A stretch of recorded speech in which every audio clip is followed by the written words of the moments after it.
Hey, welcome to Smoker Broker. I'm Robert Mesh, and I'm the guy they call Smoker Broker. I hope everything's going well. Happy whatever day it is.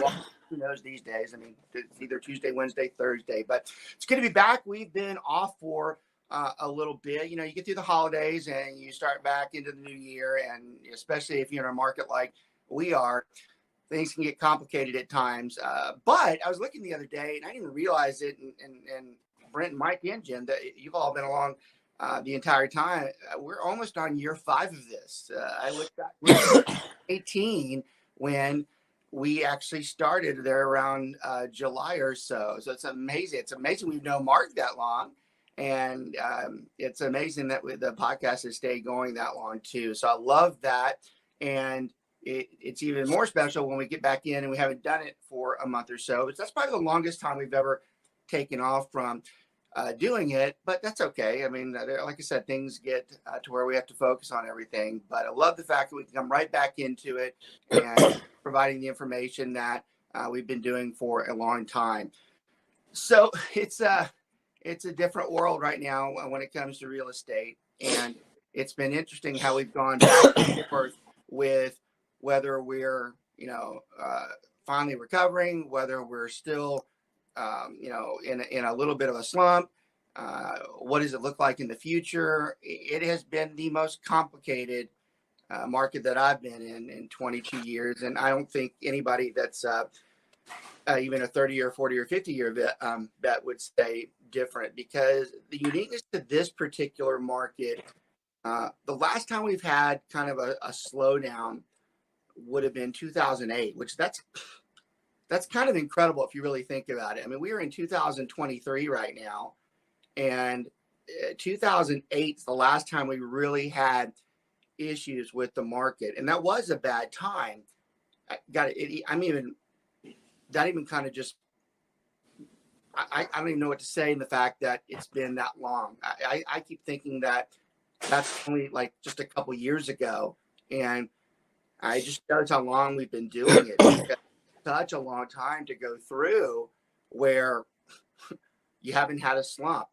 And real estate typically is cyclical. Most of the time, every 5 or 7 years, you have a high and a low. We've talked about this before on the show, but you literally, if you look at real estate historically, it does just like this.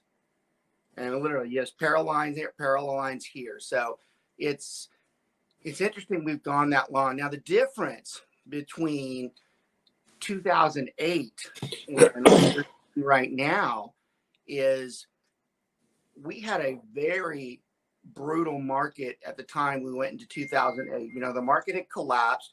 The financing had just gone way out of line. You had tons of inventory just sitting out there, devalued, and just not even looking at close to being able to sell unless you were just giving it away.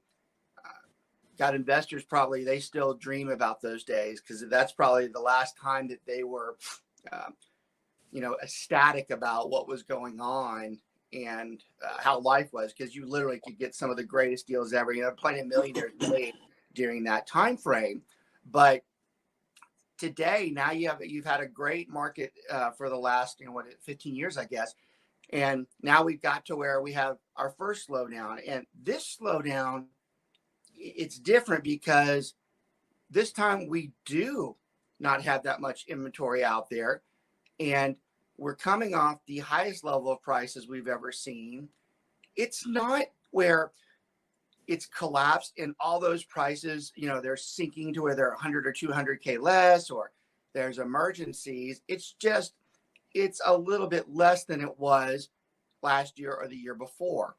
And the really positive thing about what we're looking at is, even though we've had this, and it is a slowdown, there's no doubt about it, we still believe as we get into the spring next month and as we enter the summer, we're not looking at the worst of markets. It's funny, Keller just got through with their annual conference. In fact, Brent, our director of ops up there, he was there for the week, and appreciated him going. I wasn't able to get out there, but Gary had a more aggressive take on what the market looks like, he kind of led towards the no sugarcoating. It's going to be tougher, and it's going to be more gloom. And look, he's rarely wrong, and I'm not disagreeing with him in any way. I would never do that. That'd be just stupid, anyways. But I'm just not so sure it's that gloom. I've said this for the last year on this particular podcast, and I still believe I'm right to this day. We have hundreds and thousands of buyers over the last 2 years that could not get into a house because there wasn't enough out there, and the bidding was ridiculously over what the houses were worth. And unless you had cash, you really were just out of the game completely. That's not the case right now. If you want a house, you can get it. The problem we have right now is a perception issue and an education issue with the general public. The general public is coming off a 20-year hiatus of interest rates that are well below 5%, even to the extent that they get to like they're in the mid 3 or low 3%, even at one time, even the upper 2s, which I still can't believe that ever happened on a fixed note. And that's a problem when it happens like that. But it went for so long that you almost have people who were born the last time we had a letdown, that they've been raised their entire life not realizing that that's what an interest rate is supposed to be. When the truth of it is, historically, the rate is good and acceptable between 9 and 11%. So we have an entire American public. What's the population today? It's 280 million or something like. We have over 280 million. Yeah, 280 million people, minus however many realtors they are. So does that put us at 200 and? It's 1.6 is what they last showed at Family Reunion. Wow. 1.6 million. Incredible. And what he was really trying to hit at too is the amount of homes that will be sold in 2023 are going to take a significant drop, right? We've known that. So what he's saying is that if you're a real estate agent and you're doing the same things you did in the hot market, you're not going to make it. And only the agents that are going to be aggressive and are going to double down on their lead gen, which is more important than anything, are the ones that are going to survive. And the weak ones are going to be weeded out. So if you're an experienced agent and you're with a good firm, you're going to be just fine. You're actually going to be appreciating this market just to weed out the person who just lists a house and it sells in 24 hours. Yeah, I love that take on it. And, the proof of that, and it's relevant to what we were just talking about, the last downturn of 2008, SWR, our particular group, grew. We grew when the market was down. We did double down and focused on the opposite side of it. And we literally doubled the size of our firm during that time frame and really laid down the tracks for what the next 15 years would be. Because when you can grit it out in a market like that, you become very confident. You're like, well, there's not much else that we can see that's worse. And even right now, kind of by the tone of my attitude, it's the same thing. I have not feared what's happening right now in a long time. Am I thrilled about it? This is by far the least amount of money I have made in, well, I don't remember the last time. And if you looked at what my last 4 or 5 months were, and this goes for just about every mega out there, it ain't fun. It's not fun at all. And it's literally, you can almost look at like a 70% drop in what we're normally making in there. Now, you would think the average person would just be just panicking. And I probably should at times, but I don't, because I do believe I am an academic of the market.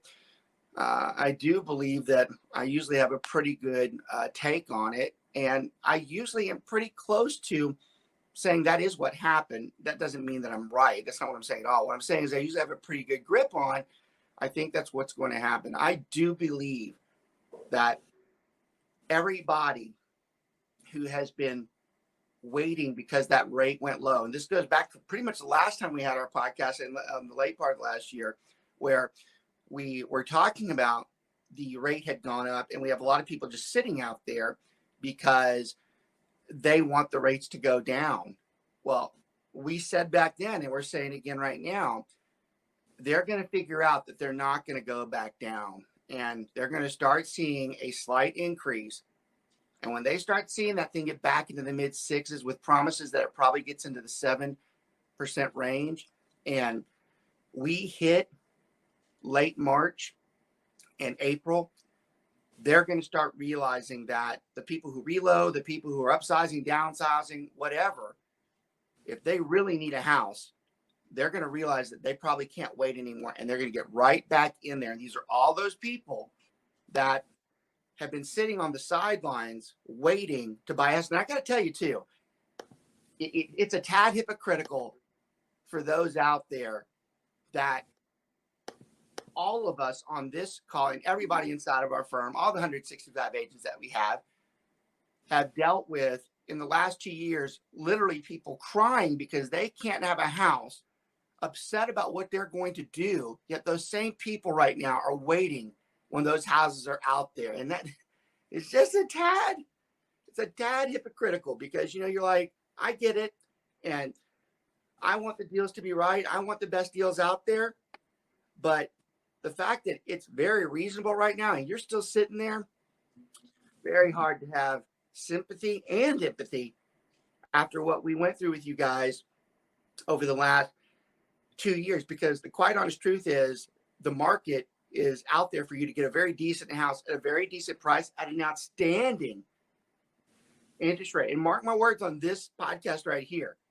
What are we at today? Are we like at upper fives or low sixes on the rates right now? I'll check that quick. I can promise you that thing's at 7% by the end of summer. So last year too, and I was right on that. Right now we're at 6.87. Yeah, there you look. Wow. Yeah. What, 668? Yep. 68. That thing, that's a big jump it's taken. I'm supposed to know what that thing is daily, and it wasn't. But what, 6.3? Not even a couple of weeks ago. It was 5.9 2 weeks ago. Mm-hmm. Yeah, y'all better quit screwing it. Look, we do this podcast live. We don't set it. We don't just say we're going to talk about this or that. Your expression you're seeing on my face, I just told you something that I didn't even know, and it actually has already happened. And I thought that was another month away. It's already beating the door down at 7.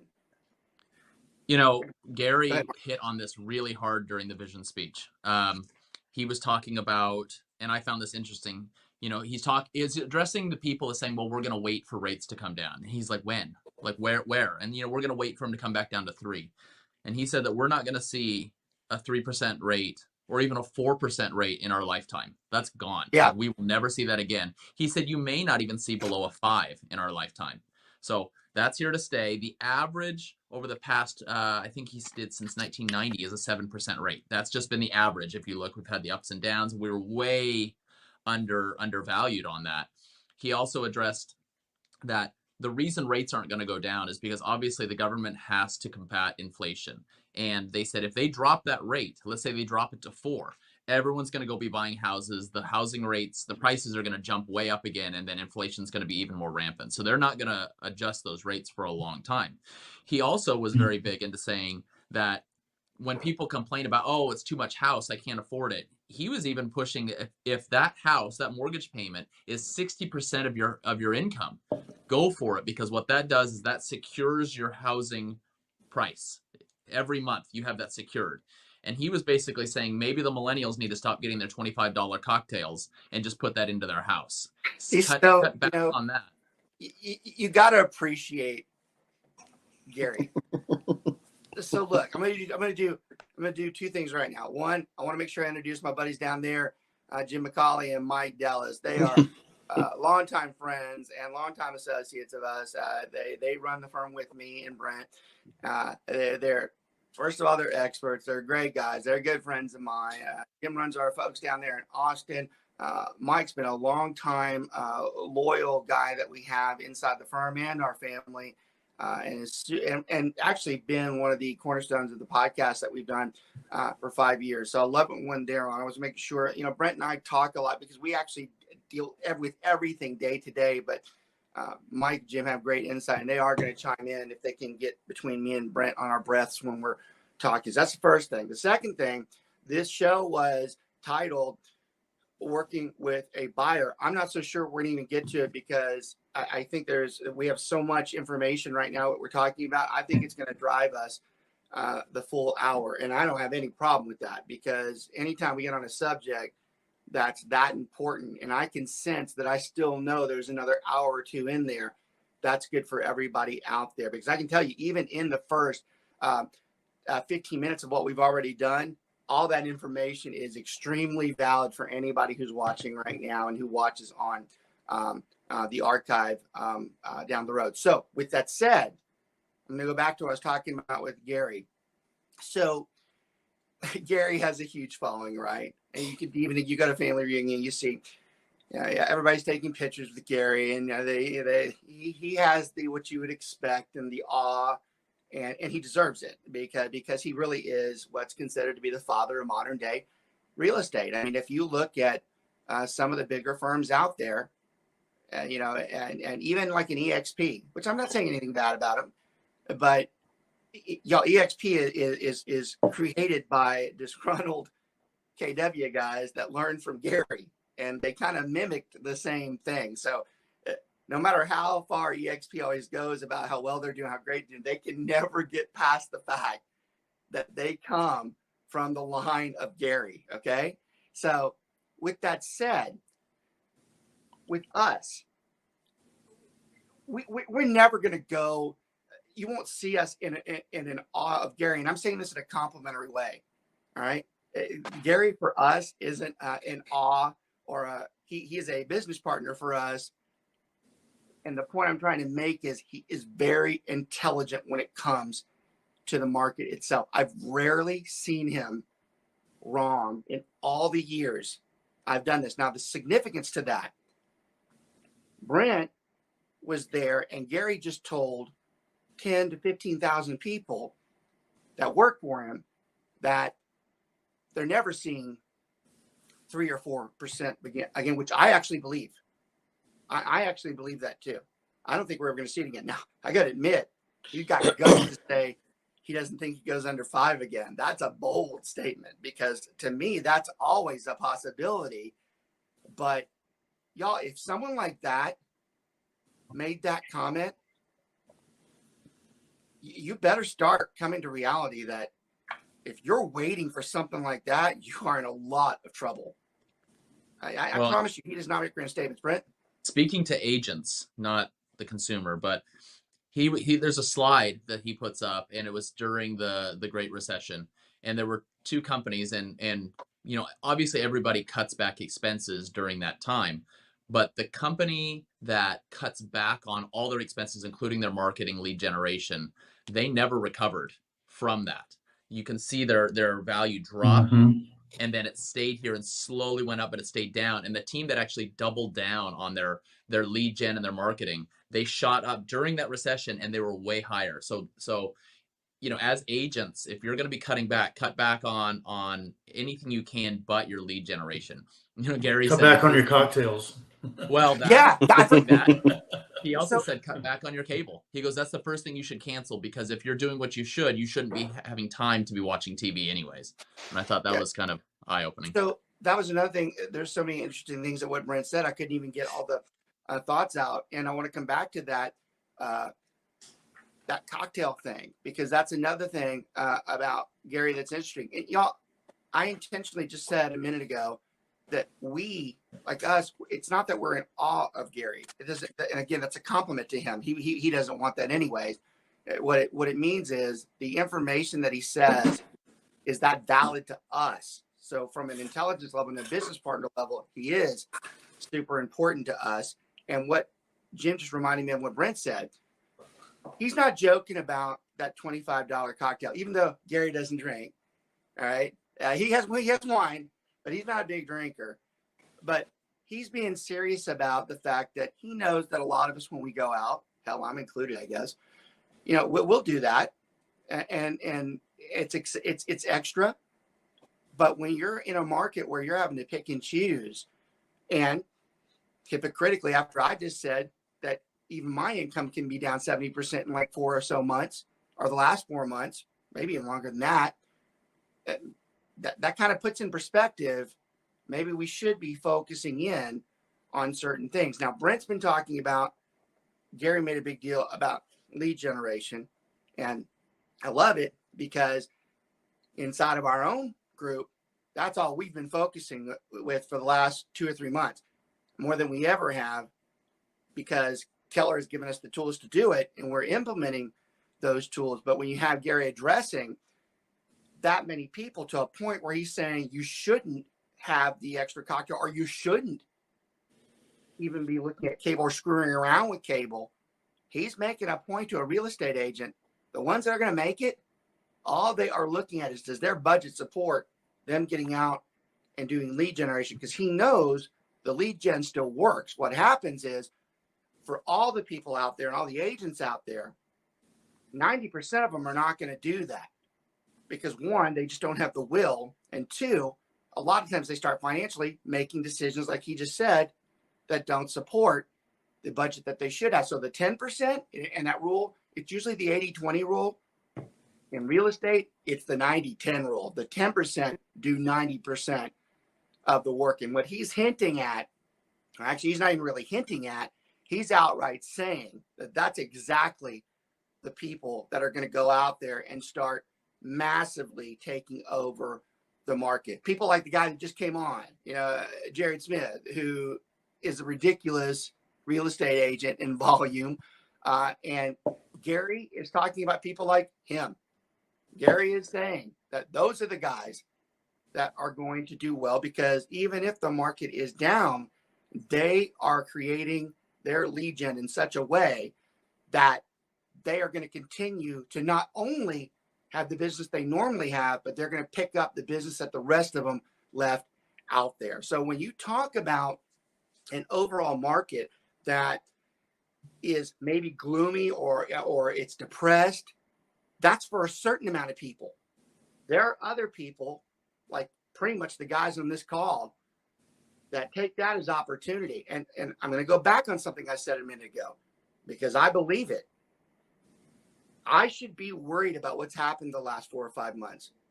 Jared, before you came on there, I was talking to them about, my income is probably down for the last 4 or 5 months, probably 70% to what it normally is.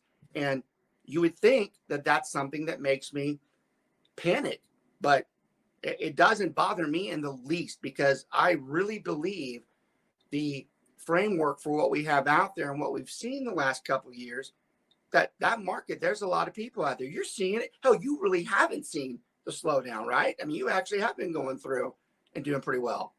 Yeah, I mean, I've seen a slowdown on my end, but I mean, it goes from 1 to 2 closings a month, but that's my slowdown. Yeah, But I mean, I have.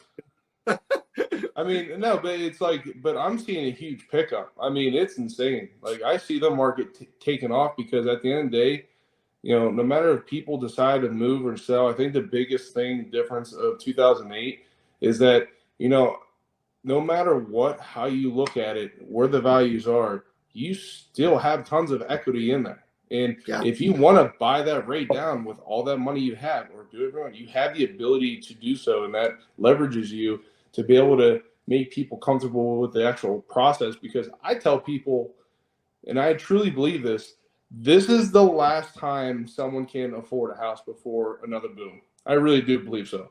I think prices are getting pretty ridiculous, especially within I would say the inner city areas where the more populated areas are, like Frisco, Prosper, or Dallas. A lot of those, I truly feel this is the last time you have an opportunity for a first-time buyer or second-time buyer that want to, that were married and they had a kid and they're outgrowing their house and trying to plan for the future. I think this 2 to 3 year, every year buying a brand new house thing, it will end. Jared, it's funny, before you came on, that talks right in line with what Brent was saying about one of the summaries from Family Reunion, where Gary was exactly saying that if they hope for that there's an interest rate that gets below 5%, which he actually believes is not going to happen again, even if it did, it would create that boom that you're talking about. So even the hypocritical side of it is, if it did what they wanted to do, it would be a nightmare for them. So it's probably not going to happen. And if it doesn't, it does continue to have a very slight increase. Now, it does depend on where you live. Our podcast a lot of times goes through most of the folks in the South, because a lot of our guys are in the southern hubs where we're in a lot of Texas, Atlanta, Florida. But in the end, if you're talking about California or New York, Jared already is right about that. It's already becoming almost impossible for someone. But here, we're looking at that too in the Midwest and the Southeast. It's going to be a slower progression, but at some point, we're going to get to where if a house is, if a first-time home buyer is paying $500K for a house, and you're already at inflation issues that probably, even though they might not skyrocket, they don't go away for the next couple of years or so. That gives you an opportunity window that right now you really should be taking advantage of what's out there, because it's not a bad time to be in the market. That's what's funny though. The agents right now are down because you had a break slam. And if you did watch our podcast at the end of the last year, and I'm actually kind of proud of this, the only thing we were really wrong about was how quick those breaks slammed. If you watch all my podcasts, I said it since June. I go, it's gonna come to a stop. That rate is gonna go up. There's not one thing you won't be able to see that I had that in there. The only thing that I was a little bit off on is I did not expect them to put both the feet on the brakes and slam it doing 180, because that is exactly what happened in October. And if you look at the graphs, it's readily easy to see that you went from a rate of 3.2 to 7.5 in less than a month. Y'all, that has never happened.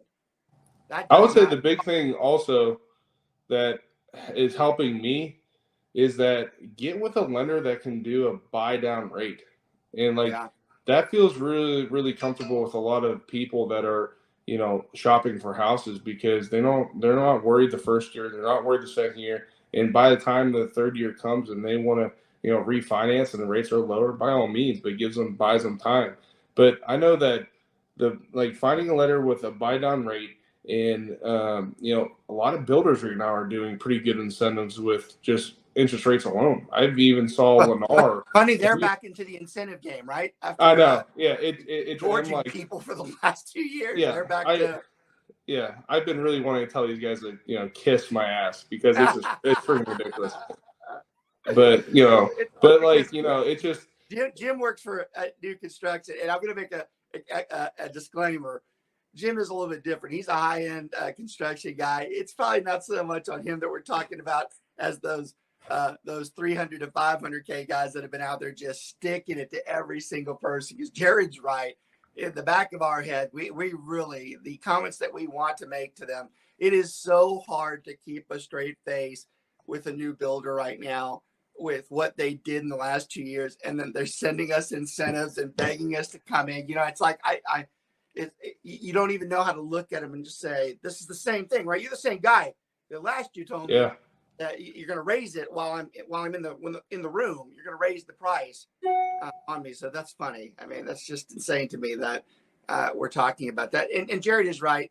We've been talking about, all the guys here will tell you, we've been talking big time about the mortgage hack and how to teach our guys to understand the finance side better, to go find a lender that knows how to tell the client, hey, look, if you're concerned about the interest rate, there are literally 15 to 20 ways around it. Jim, I want to talk to you about in Austin.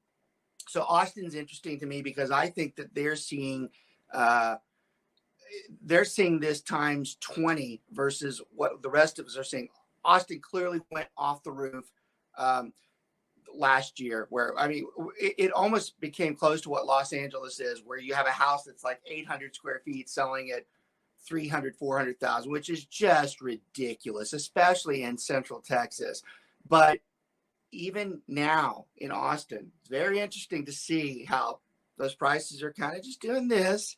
And what's your favorite word on that, Jim? What is it? Price improvement. Jim loves that. Jim, we use it too. Me nuts. A lot of us I hate that term. I see that price improvement. Jared uses it. I use it, but I don't like it either. It's a terrible thing to say, but it's true. And you're seeing a lot of that in Austin because you had so many people just out of their minds with the way they were going through, pushing that market up. And Austin, more than anybody right now, boy, they are hitting those brakes hard because they're having to restructure. Yes, we know that was ridiculous. Now we need to get back down. How far do we go down? Where do we put a stop to it? Yeah, I mean, it hasn't been too bad. I think year over year the price drop here has been about 10 to 12%, and it's actually kind of stabilized now, just because it's interesting. To see builder confidence is up 7 points right now, but at the same time they're getting ready to release a record amount of homes on the market, which I find is interesting. I do too. And then another thing that's getting ready to hit real big time is all these rentals, the multifamily that's getting ready to hit, and crazy amounts are getting ready to come on the market over the next 9 months. So all of a sudden rentals are going to suddenly become very competitive against the existing homes, and out which there. is good. And Needed because we don't talk about it enough, but Mhm. last year the rentals got out of line too. I mean, you're talking about a place that should have been $900 to $1,000 worth of rent at 25 or 2,600, especially in Austin. And that's just that's not the way it's meant to be. At some point you want to tell, and we have a lot of investors in our crew too. At some point you want to tell somebody, the whole purpose why they rent is because they can't afford, most of the time, they can't afford a house payment. So if you start getting to where rentals are as high as the house payment, you're going to put yourself in a very precarious situation, because you're going to have a $10 million project that has been built and projected around $1,500 rents that literally could go to $700 or $800. And you're talking about a massive loss for investors who have pulled together. And I tell you, those guys, they're the ones who should be very careful right now as to what's going on, because you're right. In the last few years, they've been building. You see them too. When you're on the interstate, you'll look to the side, you'll see massive blocks of multifamily being built. And even what's not built has already been bought to be built. And as the suburbs push out, those guys, they're going to be in a world of hurt when the housing market subsides a little bit and it becomes more reasonable to buy a house. And they've been betting on all these people renting because it was so competitive. And then it starts dropping, or it wasn't, they could put anybody in that they wanted to. And then they are going to have to start competing with somebody else. It's going to be a problem for them.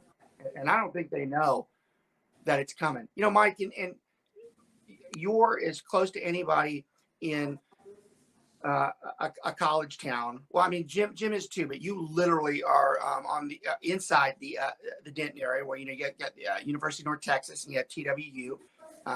You're familiar with the TCU area very well. Your daughter goes to TCU, and even in those markets where for the last couple of years, we haven't had investors in those areas. I mean, what are you paying up in Denton, in North Texas, for a little house right now? What was it 5 years ago versus what it is today? It's probably 1,400 5 years ago, and now you're probably upwards of 3,000. Yeah, and that's rent. Think about the housing. You and I used to look at this too. Look at, because we've shared some of the same clients over there. A duplex in Old Town Denton 10 years ago. I mean, you literally could have got a great duplex for like $175,000. I mean, an income producing one. And now you'd be lucky if you got that under $500,000. It's hard for Brent and I, because the guys call and they want us to do. We had one, I think, this past week, right, Brent, where they want us to comp a duplex, and it's just the price. I passed that off to you because I was too busy. It was ridiculous. It was ridiculous. And we're trying to tell the new agent, I can't remember if it was a new agent or even a veteran agent, but we're trying to tell them, I'm like, a lot of times when you're purchasing a property like that right now, there is not going to be a comp or a deal. You're probably overpaying for it, because you're having to accept the fact that you want the asset, even though you're overpaying for it. You're in it for the long haul, which that's okay. But when you're talking about the same duplex that me and Mike are mentioning, that was 175, that's 500K today, that becomes a lot more difficult when you start messing around. We see this in Denton. You know, Mike's daughter goes to TCU, and there's a pretty big difference. TCU is a private university versus Denton being more of a state university in there. But even in that area, that used to be a very good investment area, which still is. But my God, well, they're tearing all the old ones down now. So that's the other thing I was about to get to as well. Now you get to that stage where in the markets that are already at capacity that people want to be in, now the rule of thumb is, well, I'll just tear it. I'll pay for it, put it down, because after the time I'm done paying for the tear down and building a new one, it's worth twice as much as it was before. And I'm actually proud of the fact that even some of our own agents, you know, Alan Rosner's not on the call today, but you've seen him on our podcast before. Alan's a savvy investor. He figured out 2 or 3 years ago, when the market started spiking, he can't go get the investments that he normally did. He did the smartest thing you can. He's like, screw it. I'll just go build it myself. So he goes off and builds a few duplexes, very cost conscientious, because he knows exactly what to put into it. He would have never been able to get that market value. And if I'm not mistaken, those houses are about to go up for lease. Smart dude, smart guy, because he knows that it's hard to get that on their own. So that's another avenue that we look at, is the existing. Is it too expensive to get into it? And kind of what Jared was talking about. Are we getting to a point where it doesn't become affordable enough if it just keeps skyrocketing like that? There has to be some type of balance at some point in there. Well, you know, Gary made some big points as far as, you're always going to come out ahead in real estate as long as you stay in it for the long haul, right? Like you were talking about. And if you think about people that bought in 2007 before the big crash, if those people stayed in, do you think somebody that paid $250 for a house in 2007, where, the value dropped down to, $180, do you think if they're still in that house, they feel bad about that house they have now that's probably worth $600? So stay in it for the long haul. Set your housing expenses in advance with a mortgage, because landlords are going to see these prices continuing to go up, and they're going to raise rents every year. So get into a house. Yeah, I think the greatest hypocrisy ever is when someone buys a house and they feel like they've overpaid for it. I'm like, well, let's clarify overpaying. Did you overpay if you bought it in a high market and you want to sell it next year? Yeah. But did you overpay if you bought it in a high market and you had it for 20 years, and just like Brent said, now it's worth twice what it was then? I mean, it's a tad hypocritical. I joke with my dad all the time because I still, it's funny. I've been everywhere in the country, almost every single city since I was, 25 years old, with the older jobs I had. And there's not anywhere I haven't seen before. And yet, in all the travels that I've had, I actually still reside and practice, only 5 miles away from where I really grew up, and which I find funny for me. But I joke to my dad a lot because, and this is funny because this just happened last week. I had an older client that said they wanted me to come check out one of their houses. So I'm going through and I'm looking at the GPS, and it turns me on a street that I grew up on over 45 years ago, which is completely random. And so obviously, when you see that, you go by and you look at it, you remember, and then any realtor always goes back and looks at how much does the house cost now. So I teased my dad because years later, he when I got into real estate, he told me, well, he goes, I think we paid $75,000 for that house. Well, it was $75,000 in 1978, and then and today it's like $680,000. So it's funny. Even he jokes about it. He's like, I can't believe that house cost that much. But it's the point we're making. Overpay or not, who gives a damn? Gary is right. I've never seen someone buy property and 10 years later, it's worth less. I think that's something that the general public needs to start grasping when they talk about their investments, their stocks, their portfolio. They can make all the comments they want about this stock did this stock did that. The only investment that I know in this country that never has gone historically down over time is a house. Do we get caught in bad situations and someone can lose on a house? Sure, short term.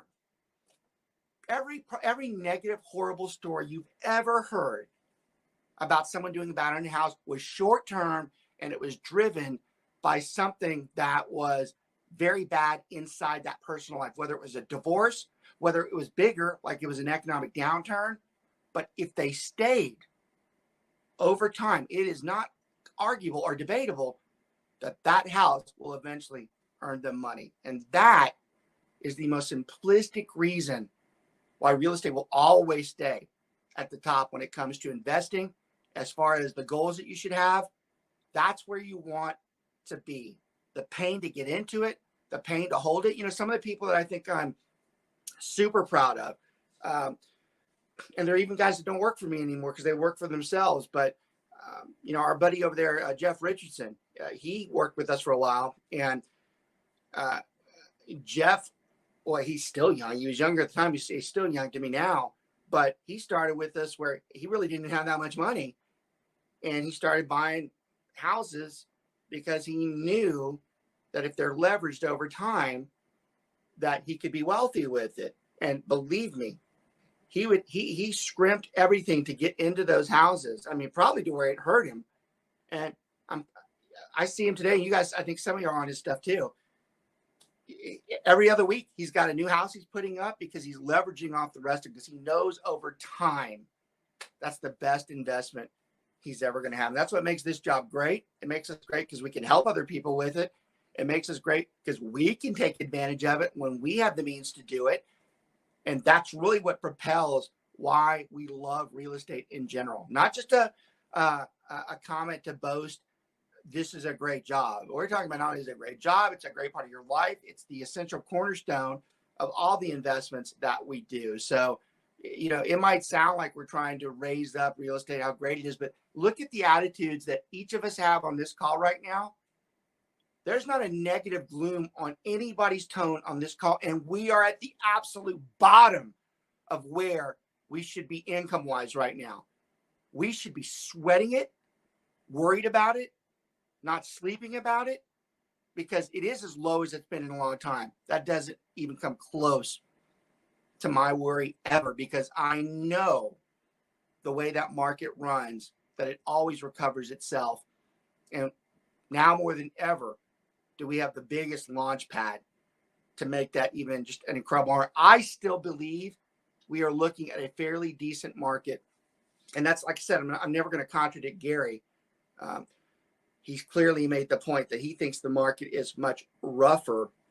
But in that same breath, he said that the 10% out there that are doing the lead gen, he says they don't do bad. That's actually what I'm talking about. Honestly, I don't care about the 90%. If you want to be the 90% that screws around and doesn't do the things that you're supposed to, that's your choice. One thing we're super high on right now is we finally gotten to the point with our crew that if they're telling us they're struggling, I'm like, let's show me what you've done that we told you to do. And if they don't do it, I'm like, I don't know why you're complaining to me. I go, we showed you what to do, and we know it works. We know that if you do those things, you'll do well. So the 90%, a lot of times I'm just like, I'm sorry. I don't know what to tell you. I go, all it took was a little bit of effort. Hell, you don't even have to have a lot of money to do it. Things that we tell you to do, a lot of it's just pure will and work ethic and discipline and going out and doing it versus just thinking about it or sitting there putting it on a piece of paper and hoping it works. Now, Brent, I saw something this past week that he said, it was along those lines about, I don't remember how he said it, but he was going about, you put all these plans down and and they're all great, but you don't focus on that one plan. You just keep rummaging around and they never work. And no one would ever accuse me of being hypocritical. I'm very guilty of this. And Brent, in fact, I had this conversation with Brent the other day. I have tons. I go every day. There's in my phone, there's a note section. If I think of something, an idea, it goes in there. And some of those ideas they're probably worth a lot of money, but I just sometimes cannot get to it. And that's exactly what Gary's been talking about. It does no good for me to have all those ideas if I don't implement them every day and stick on them. And I'll use myself as an example, even if it's a poor one all the time, because I think it happens to any of us. You do have to have some set of focus in there. Wasn't it something like that, Brent? I can't remember. I saw someone that might have been in the mastermind one. Yeah, you know what it was, because someone did post that quote in the mastermind. You're right. That is exactly where it came from, because thanks, Robert. They made you maybe you should be in. They said something about it, and that's exactly what they were clarifying, that you lose the you do the old miss the forest for the trees. You know, the biggest thing is just cutting out all the distractions. And, Yeah. and you know, and I know what you're saying. I have all these excuses Yeah. fall into distractions too. Because there's so many times I have all these ideas like what you're saying. I'm writing them out. I got this great list, but I let the distractions get in the way, and so I've really had to turn around and start scheduling a time to hit those things and say, this is my time. Distractions go away. You just got to do it. I was in a I like luxury panel, and there was a quote that I wrote down that we should push with our team, and it's, if you're not dating your database, someone else is. And you know, that's where you get online and you see that someone that you know bought a house with another agent, and that, I mean, those agents are going to be working, so it's either you get it or someone else does. And I've been really vocal for the last few months because I do accept responsibility for work when I've done things wrong. You know, Jim and I always joke about, Jim always teased me when I was younger if I had a little bit of an arrogant sway to me. And I always joked with him, I'm like, dude, that's the last thing that I am, because I can be very confident at times, but anybody would think the other way about me. I cut myself down more than anybody. And what we're talking about right now, I'm responsible for a lot of the guys that I have that I have not taught them properly when it comes to lead gen. And I'm making up for it now in a big way. But sometimes it takes a lot. You know, Jared's a very good example. Jared doesn't need, and those of you who don't know, Jared's he doesn't talk about it much. Jared's a big 4-time NFL player. He's a Super Bowl champion. Jared doesn't need the average regular workload that somebody does, that are all those 90% of people out there, because he can create that on his own. However, and this is what I love about him more than anything, he knows this. And this is why he's like the poster child or poster man for anybody that's a professional athlete, because Jared goes out there and not only gets the stuff that he would already get just because of who he is, but he still implements the things that he's supposed to as a regular agent. Now, Jared's been with me for a while now, and he's just done incredible, but we still haven't shown him everything that he's capable of in that database, because I never pushed him to do it. Now, he did it on his own. Trust me. He didn't need me to tell him to do his database. But now we're getting on top of where we try to give him even more ideas for that so that he can continue to grow. And that is something where I failed at, because I'm coming to the realization, and this goes back to the dating the database. I've never been a fan of putting my face in that database. That's probably one of the top 5 things I've been wrong in. And I'm 22 years into this, and I don't have any problem saying it, because I know damn good and well I still have plenty of time to correct it. And I'm spending every day now doing that. Right, Jared? I mean, isn't that pretty much what we're going through? I mean, yeah. I mean, I have a pretty big issue of disclosing a lot of that stuff. Is probably one of my biggest issues, just because not quite a fan of that. Now, don't get me wrong. I have a database, like a separate database that Keller or no one has access to. Right.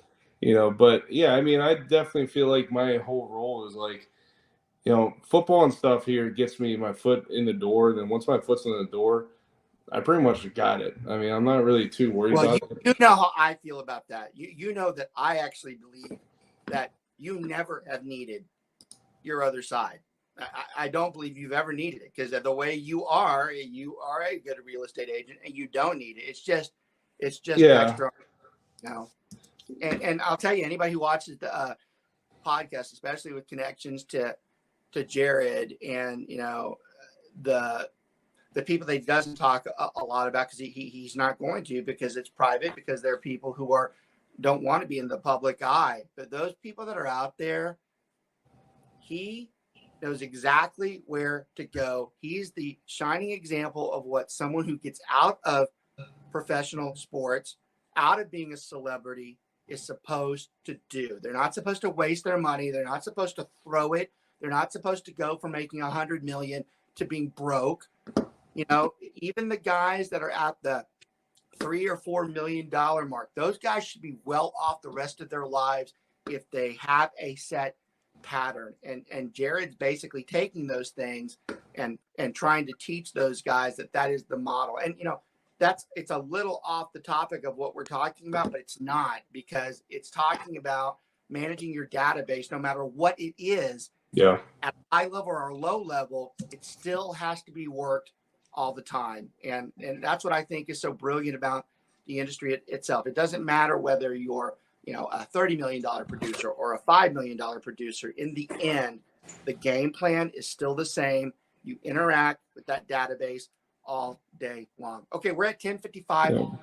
So I want to reiterate one thing, and maybe Mark can go back and change the title when we go back and we push this live. We didn't end up working with a seller, and those are my favorite episodes.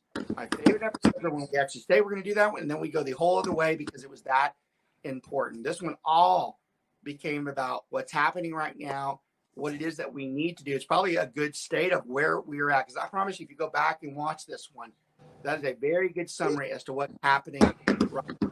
It'll be very useful for you over the next few months if you follow everything that we've been talking about today. I want to appreciate everybody telling you, thank you for watching. Make sure you share this out there, especially for the newer agents.